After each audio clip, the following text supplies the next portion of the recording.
Sveiki, Laisvės televizijos žiūrovai, aš Andrius Tapinas, čia speciali laida Atkuriame Ukrainą ir mes ją filmuojame Vilniuje esančiame Holiday Inn viešbutyje, kur šiandien prasidėjo 4 dienas vykstanti konferencija, kurioje būtent ir bus aptarinėjami šie klausimai. Kokia turėtų būti ES parama Ukrainai?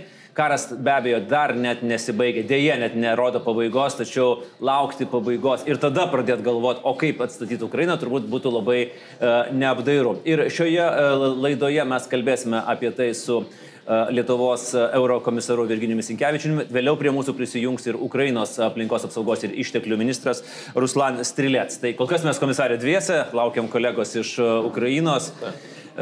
Su nuotykiais parskridot į Lietuvą trumpam, kiek girdėjau. Orai koreguoja skrydžius, bet mūsų noro neatšaldo atstatyti ir padėti Ukrainai. Tai aš labai džiaugiuosi, kad mums pavyko šią konferenciją surengti būtent Vilniuje, nes buvo daug diskusijų ar Lenkija, ar Lietuva.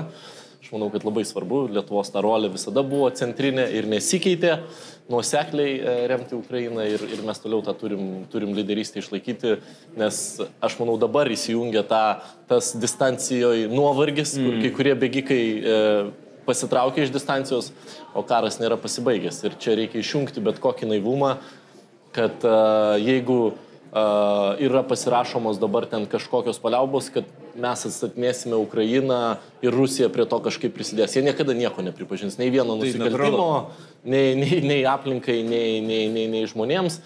Tik Ukrainai laimėjus karą įmanoma prisiteisti, įmanoma gauti iš Rusijos kažkokias reparacijas, prisiteisti tą žalą, kuri jau yra dokumentuota, identifikuota.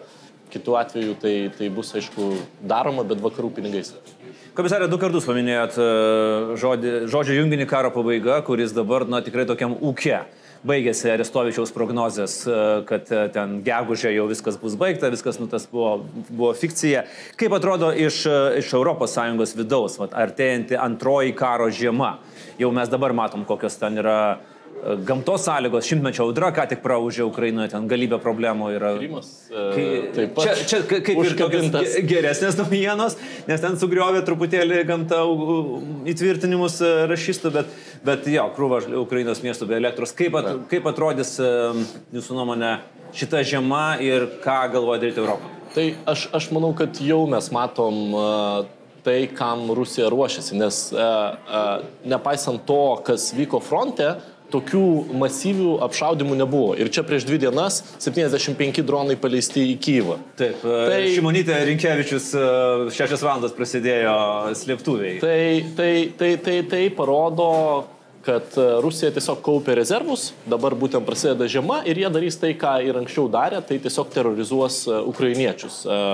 Taikys į elektros tinklus, taikys į vandens valymo įrenginius ir be jokios abejonės šildymą, bandys palikti žmonės be šildymo ir įsijungs tas toksai eilinis teroras, spaudimas, nes 2 metai natūralu žmonės yra pavargę. Ir dėl to šios konferencijos ir tikslas yra būtent mes ir orientuojamės į tą Ukrainos įstatymą per prizmę energetinio efektyvumo, tai ką dabar jau galime padaryti, kalbant apie elektros tiekimą, saugesnį galų gale tų pačių tinklų įrengimą, kad jie nebūtų taip lengvai, nebūtų tokie lengvi taikiniai, šildymo tiekimas, galų gale tų pačių mokyklų, darželių atstatymas, nes kalbės ir merai, kaip jie galėtų atrodyti jau kalbant apie atstatytą Ukrainą, nes ką mes turim suprast, aš mačiau ir paties Facebook'e iš karto atskrėjo klausimas, tai karas tebevyksta. Čia mano kitas klausimas. Ko jūs čia užsiemat kažkokio atstatymu? Pinigų deginimas ant karo laužo, kaip net buvo pasakyta. Gyvenimas Ukrainoje nesustojo. Aš pilnai sutinku ir vėl grįžtu prie tos minties, kad jeigu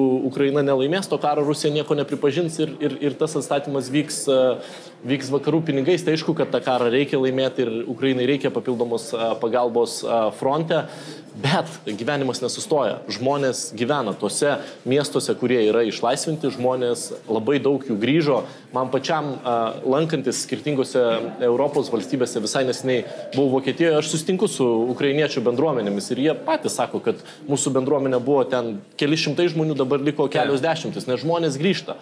į nusiaubtus namus, bet jie bando grįžti, kurtis ir aišku, jiem reikia kurti tą elementarų gyvenimą. Šiandien mūsų konferencija, aš džiaugiuosi, kad yra ir Kryvyj Roho, Poltavos ir kelių kitų miestų merai, jie papasakos apie tą situaciją. Netgi elementarus dalykas, kaip atliekų tvarkymas, jiem jau yra šiandien iššūkis, nes kai tiek daug sugriauta infrastruktūros, tiek daug sugriauta technikos, vien tą sutvarkyti yra problematiška. Tai nepadėti dabar atstatyti tai, kas yra įmanoma, irgi būtų ciniška. Bet iš kitos pusės gerai, jeigu kalbėt apie efektyvumą, aš pabūsiu tas toks truputėlį velnio advokatas. Ir dabar komisarė ką tik kalbėjote apie energetinį atstatymą, ar ne? Tai okei, rašistai, tarkim, su raketa pataikė į elektros stotį, kokią nors, ne, elektrinę. Sugriovė. Europa investuoja, padaro naują modernę elektrinę pagal visus naujausius standartus, kas būtų super, nes apskaitai transformuotų Ukrainą. Atskrenda vėl raketa, PVO jos nesugauna, iš elektrinės nieko nelieka. Jo, tai pirmas dalykas, sakau, mes žiūrim ir čia ir bus tokia diskusija dėl to, kad daugiausia, ką mes su ta mūsų 5 milijonų investicija, mes žiūrim į tuos sprendimus, kurie leistų apsaugoti. Tai yra tos nedidelės elektrinės, slepiamos po žeme ir panašiai, kad nebūtų taip lengvai. Žodžiu, infrastruktūra, kuri būtų atspari agresijai ir idiotams. Tai, ką mes šiandien pagrindę ir aptarinėsime ir aš labai džiaugiuosi, nes mums pavyko, tai yra kartu ir prezidentės iniciatyva po tuo naujojų Europos Bauhausu, kuris ją yra labai, labai svarbus, ką mes norėjome būtent per tą Bauhauso tinklą ir apjungti mūsų Europos gabiausius inžinierius, architektus, kurie, tiesą sakant, savo idėjas, savo mintis jie dovanoja Ukrainai. Mes juos suvedame su kolegomis Ukrainoje ir jie keičiasi tomis praktikomis, kaip geriausiai tas atstatymas galėtų atrodyti, nes mes suprantame, kad Rusija niekur nedings. Netgi jeigu Ukrainai pavyktų laimėti karą, mes matome, kad per 200 metų Rusijoje nelabai daug kas pasikeitė. Netgi taip, kaip jie kariauja, nepasikeitė. Tai šiuo atveju tas Ukrainos atstatymas jis privalo taip, jis turi būti tvarus, orientuotas į ateitį, į tą žaliąjį kursą, kuris padeda irgi su Ukrainos stojimo procesu ir jie labai daug ką integruoja į savo dabar įstatymus, standartus, netgi kai kur lenkia kai kurias ES šalis, bet kartu jis turi būti užtikrinti, kad ta infrastruktūra būtų saugi, nes Ukraina dabar turi integraciją jau su Europos tinklais. Komisarė, apie, kaip tik paminėjot, žalesis atstatymas, tvarus atstatymas, kas irgi skamba labai taikos metu, tai skamba idealiai, tai atitinka ES taikaus alijanso planą. Bet Ukraina net ir taikos metu ji nebuvo žalia valstybė. Ji buvo paveldėjus iš Sovietų Sąjungos visą sunkiąją pramonę ir turbūt Černobylį mes žinom kaip avariją, bet yra dar N tokių gamyklų ir panašiai. Tas pats Azovstalis turbūt labiausiai nežalia gamykla, kokia tik tai galėjo būti. Kaip čia gali vykti transformacija, vis dar esant tokiam nerimui ir grėsmei? Bet čia man kas patinka dirbant su ukrainiečiais, jie yra labai pragmatiški ir jie visada žiūri į priekį. Su jais net nėra diskusijos ir šiandien tą išgirsime, net nėra diskusijos apie tai, kad jie ten nori atstatyti kažkokius sovietinius darželius. Jie kaip tik yra labai imlūs. Į tuos mes ieškome tų geriausių, tvariausių projektų, kalbant apie tos pačius vaikų darželius, apie mokyklas, kur aukščiausio lygio būtų energijos efektyvumas, kur galėtume įrengti tas pačias saulės panelės ir panašiai. Tai jie į tai žiūri kaip į galimybę inovacijai ir jie tam yra labai imlūs. Tai šiuo atveju jų pačių yra interesas maksimaliai taupyti tos pačius energijos resursus, sumažinti tas pačias viešasias išlaidas. Tai čia viskas susideda. Man labai dažnai, man atrodo, mes nueinam taip galvojam, kad čia kažkokia žalia utopija, nors iš tikrųjų tai pirmas dalykas, kur tu gali pamatyti, tai sutaupimus per ekonominę prizmę. Ir jie tą puikiai mato. Plus, kaip minėjau, labai sudėtinga dalis dėrybose bus aplinkos ir klimato tas vadinamas akis, tas vadinamas skirsnis, kur labai daug įstatymų reikės keisti. Dėl to jie mato atstatymą kaip galimybę, kur jau dabar žingsnis po žingsnio jie galėtų tą integruoti ir mes jiem padedam tą daryti. Ir aš net nebejoju, kad jie pavyzdį dar ir daugeliu ES valstybių parodys, kaip galima greitai ir efektyviai viską transformuoti. Pakalbėkime apie skaičius dabar, komisarė, apskritai. Apie kokius mes čia skaičius kalbam? Kokiais skaičiais operuoja ES? Kaip jie bus išdėlioti, kad turėtume geresnį supratimą? Tai jeigu mes kalbame apie žalą, tai šiandien dienai jį tiesiog kiekvieną dieną didėja. Ir aplinkai jį oficiali, tik tai oficiali sudokumentuota jau siekia per 53 milijardus. Tai yra mes, kaip Europos komisija, finansuojame jungtinių tautų aplinkos programos specialistus, kurie yra Ukrainoje, nes tai yra labai sudėtingas procesas. Tu turi realiai tik įvykus įvykiui važiuoti į vietą, viską dokumentuoti, imti mėginius ir visą kitą, kad tas aplinkai nusikaltimas būtų užfiksuotas. Bet į tai nėra įtraukta jau kaip pavyzdys, kiek yra subombarduota vandens valymo įrenginių, įvairių chemikalų saugyklų, gamyklų, kur ta tarša yra tiesiog išsiliejusi ir jį plis toliau.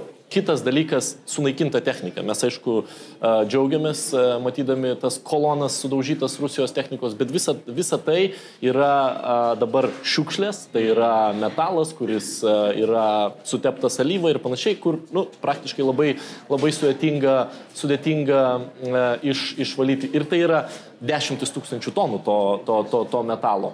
Ir galiausiai, aišku, išminavimas. Tai šiandien ukrainiečiai yra paskaičiavę, kad prie dabartinių pasaulinių pajėgumų, tai yra jeigu mes viską mestume Ukrainai, išminuoti Ukrainą užtruktų 70 metų. 70 metų? Taip.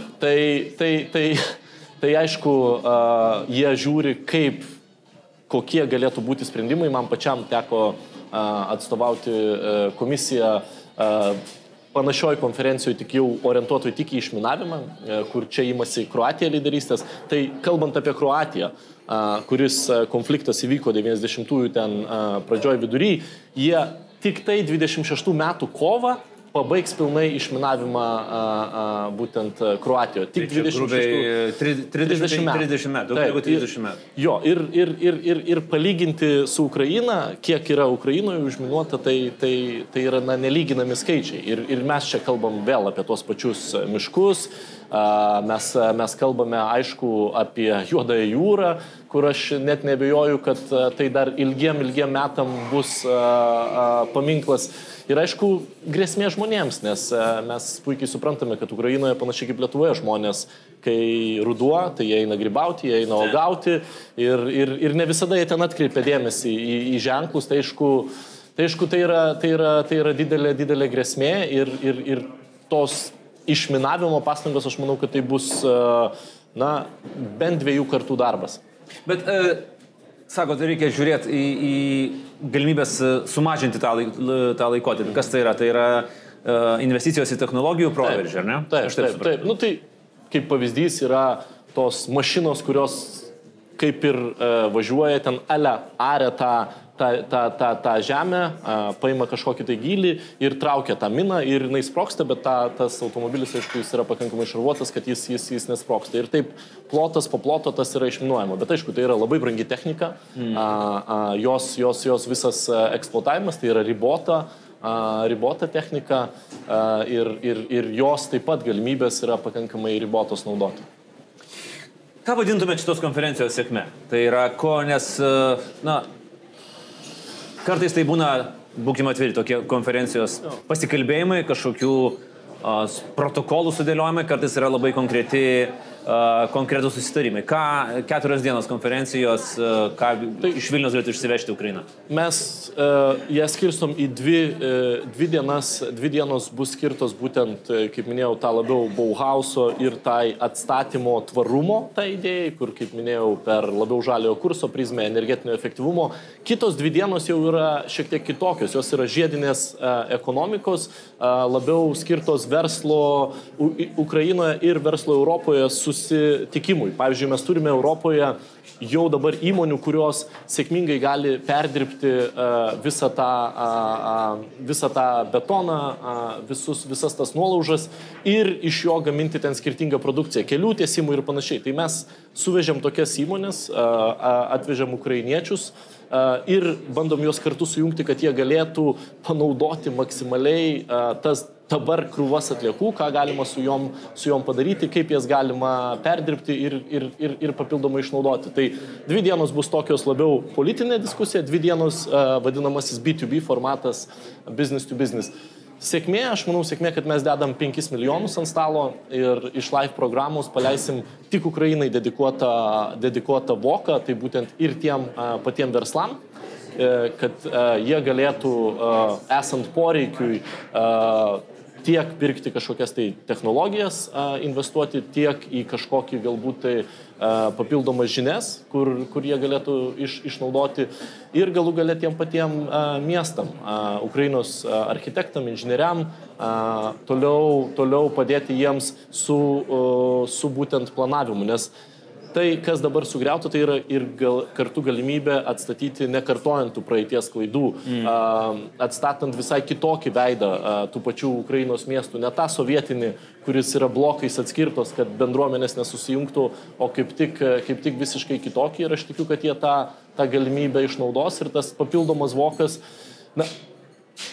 aš manau, kad jis yra svarbus kaip papildoma motyvacija dabartiniam nuovargyje. Tas leis padaryti, kaip sakiau, investicijas ir į infrastruktūrą, kuri tikėkimės padės, aišku, žmonėms iškesti žiemą, nes ji nebus lengva. Mes jau matome nuo tos dronų atakos prieš Kyjivą, tai aš net nebejoju, kad tai vėl bus tokie kas savaitiniai, kas ir buvo praeitą žiemą, kur net Moldovai dingdavo elektra, kas savaitinės didelės atakos, siekiant to, kad, ten 73 numuš, bet jeigu 2 pataiko, tai jau čia sėkmė ir mes toliau juos sėkmingai terrorizuojam. Tai ta Rusija ir toliau darys.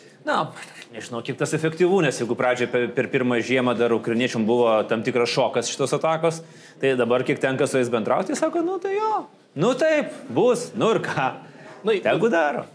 Vienas dalykas, žmonės pavargsta tą motyvaciją ir čia tas yra labai svarbu. Atsiranda nuovargis, tai šioje vietoje, aišku, tas jų optimizmas, aš irgi kas kart juos sutikęs, aš stebiuosi, iš kur jie semėsi to optimizmo, tokia atvira širdis viskam, bet realybė aišku yra, kad tas karas sekina. Ir Rusija, jie galbūt planavo ten tokį greitą paradą surengti, tas planas subirėjo ir dabar jie perėjo į tokią fazę, kur jie tiesiog nuosekliai sekina tiek mus ir mes matom, kad Europoje vykstantis rinkimai, jie atneša jėgų, kurios Nyderlandų pavyzdys labai platformos, ištisos platformos, Slovakija, ištisa platforma pastatyta ant to, kad nieko nebeduosim ukrainiečiams, galų gale Lenkijoje tas staigus apsivertimas, kuris... Bet apsivertė ir grįžo į, atrodo, kaip... Bet visos tos žinutės, jos nedingsta niekur. Čia, manau, labai svarbus, kodėl aš ir pradėjau kad svarbu, kad šita konferencija įvyktų Lietuvoje, nes Lietuva nuosekli. Mes išlikom nuoseklus su mūsų parama ir tas yra labai svarbu. Ir prieš perinant prie antros dalies, kai prie mūsų prisijungs Ukrainos aplinkos ministras, būtent apie Lietuvos vaidmenį.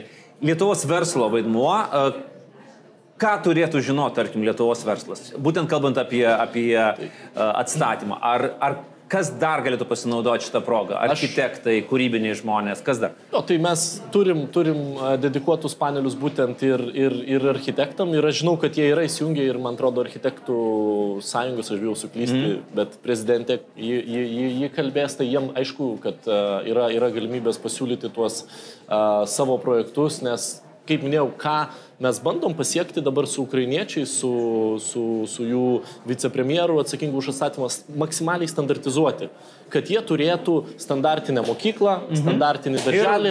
Taip, ir tai gali vykti atstatymas. Kaštus. Būtent. Ir tada mes eliminuojam tą riziką, kad man reikia 2 olimpinių baseinų prie darželio, nes ruošim olimpiečius. Bet ar nėra grįžimas tada irgi į tą patį, sakykime, į sovietmečio praktiką, kur irgi visos mokyklos buvo standartinės? Jo, bet mes duodam jiem platų pasirinkimą. Jau dabar iš tų mes išrinkom per pastaruosius kelerius metus projektus, kurie kaip pavyzdys laimėjo ten tvariausius konkursus ir panašiai, susisiekdami su architektais ir prašydami, ar jie norėtų savo idėją padovanoti Ukrainai, ir daugelis iš tiesų pasakė, be jokios abejonės, jie yra suinteresuoti tuo, tai ten pasirinkimas bus. Bet patys ukrainiečiai nori to standartizavimo, nes tas pagreitins procesus, tas sumažins bet kokias rizikas korupcijos, aišku, ir aišku, jie tą mato kaip tokią, sakykime taip, modernumo ir inovacijų įgyvendinimą. O kalbant apie Lietuvos verslą, tai dabar, aš manau, labai svarbi priemonė, kurią mes diskutuojame komisijoje. Aš tą idėją jau seniai esu iškėlęs, bet pagaliau jinai kyla į viršų. Tai mes kalbame apie draudimo garantijų užtikrinimą investuoti Ukrainoje.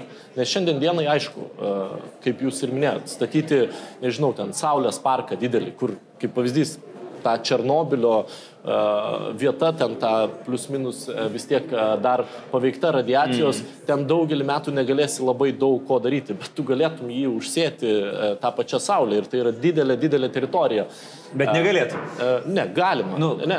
Ne, tas būtų Saulės, jeigu jėgainės pastatyti. Jo, bet aš sakau, dabar negalėtų. Jo, nes atskristų raketa ir tą viską sunaikintų greičiausiai. Tai va čia, šitoj vietoj, mes dabar diskutuojame apie naują galimybę, naują priemonę draudimo, garantijų verslui, investicijų, kas, aišku, palengvintų investuotojams tą sprendimą ateiti. Nes dabar daugelis, aišku, pergyvena, jeigu mes ateinam, kas įvyks su mūsų investicija. Kągi, ačiū komisarė. Po trumpos pertraukos prie mūsų prisijungs Ukrainos aplinkos ir išteklių ministras Ruslan Strelets ir jau išgirsime požiūrį iš Ukrainos pusės. Good. So now we are switching to English, and for our second part we have a Minister of Natural Resources and Environmental Protection of Ukraine, Mr. Ruslan Strelets. Nice to have you here, Minister. We have started with EU Commissioner talking about the rebuild of Ukraine, but maybe you can give us some ideas on how does the map of destroyed Ukraine looks like right now. What are the main points of hurt that you have and you've brought here? At this difficult time is very important not only to wait. It's very important to make some actions and to start rebuilding of Ukraine even now. First of all, we need to understand that from the first day of the full-scale invasion, Russia destroyed our ecosystem, destroyed our biodiversity, not only cities. And we have more than 2,900 cases of recorded environmental damage or environmental crimes. And we need to understand that everything we need to restore. So, first of all, we have the big program. It's a green country. It's an initiative of President of Ukraine, Vladimir Zelensky, which includes seeding of 1 billion trees in 3 years. So, the European Union have the program 3 billion trees to 2030, and Ukraine have an own program 1 billion trees. In what time frame? In 3 times, but now it's in 3 years. But it's very difficult now to implement this program in 3 years because of the war, because we have the war line in the eastern part of Ukraine, but in the territories where we wanted to grow these trees is the eastern part of Ukraine. So now we relocate this territory of growing the trees, and we continue this program now. So the next issue, we continue adoption the European integration legislation. You need to know that the Lithuania was the first country who sent the experts to Ukraine, and one of the experts from Lithuania, even in wartime, with my team, sitting in bombing shelter, but they tried to find the way how to implement European legislation. He shared the experience of Lithuania, and it was very useful and important for us. We understand that even now we need to adopt our new programs and new politics. Yesterday I was in Brussels and I presented our climate policy to a new commissioner, which is responsible in climate issue, to Mr. Hoekstra. And this is a step which showed that Ukraine is ready to implement new initiatives, and everything what we do for make the rebuilding of Ukraine greener in a European way. And we understand that implementation and adopting new rules will support us after our victory to make rebuilding of industry, of cities, of households and other more greener with new European rules. Commissioner, so we were talking a little bit earlier about some skeptics about rebuilding during the war, but if we would look from the optimistic side, this is like the greatest chance that any country could have to be completely rebuilt by a huge influx of money. Just the spending must be wisely done, right? You can probably see this as an opportunity from this kind of, if you can have any positivity from that grievance and suffering which Ukraine undergoes for almost past 2 years. But yes, as Minister had just mentioned, that it gives an opportunity to not to repeat the mistakes of the past, to have a sustainable city planning, to have energy efficiency solutions integrated as regards especially public building, because we know that these are, even in Europe, the least energy efficient infrastructure. Also, you know, the great challenge will come, as Minister said, with the, of course, ecosystems restoration, and especially the mining effort. Even in President Zelensky peace formula, those 10 points, one of the points is actually on demining efforts, because that will take tens of years. We've talked that it might take up to 70 years with the current capacities. So on one hand, it gives you opportunities. On the other hand, we should not be naive. And only when Ukraine wins, we can have a proper restoration using the money of those who are responsible. Minister, one question that we cannot avoid, one issue that we cannot avoid either from Ukrainian, Lithuanian or European side, that's the issue of corruption. And even after the victory, the corruption will not disappear. It's obvious. And now we see the real big efforts from Ukrainian authorities to combat corruption even during the war. And then we have quite a lot of money coming from European Union to Ukraine. How will you be able to make it transparent, clear to Europeans that the money will be used efficiently and transparently and without the taint of corruption?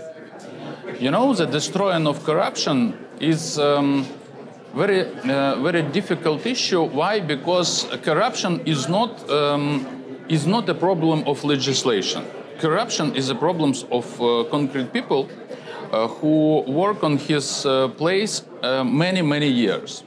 I want to share just one situation. Please.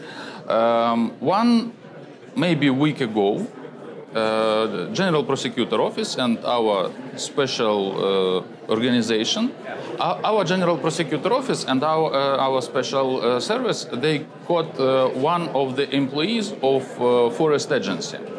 They saw more than $4 million at home. In cash, obviously. In cash, absolutely.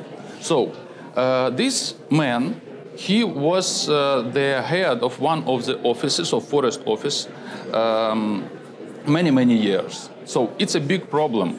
And I understand that even 5 and 10 years ago, everything knew about his actions, about his corruptions and other, because it's absolutely understandable. Everybody saw his house, his courts and other issues.